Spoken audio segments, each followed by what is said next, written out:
解我會濕氣重嘅？凡係濕氣重嘅人，基本上都係脾虛濕性噶啦。老人家成日講喺枕頭邊度放一樣嘢，一邊瞓覺一邊鍛煉嘅濕氣好。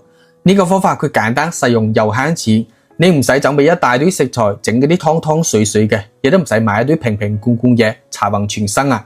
最關鍵係呢啲食材咧，佢全部都係草本植物嚟嘅，可以放心大膽去用。白芷、蒼實、丁香，每樣嘢10克，將佢哋放埋一齊，整成一個咁樣嘅小香囊。瞓覺嘅時候你就擺喺枕頭邊度，一邊聞住香味，一邊慢慢咁灌走你嘅濕氣。呢3樣都係芳香化濕嘅草本啊，冇任何負乜作用嘅。唔單止對我哋濕氣好啦，而且對脾胃虛弱、壓力大嘅朋友都好有好噶。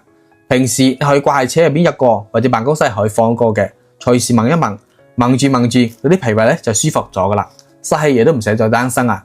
有需要嘅朋友可以點擊視頻左下角鏈接，將呢個搭配好嘅成品帶翻去，攞翻去直接用就得噶啦，一家大細都啱用噶。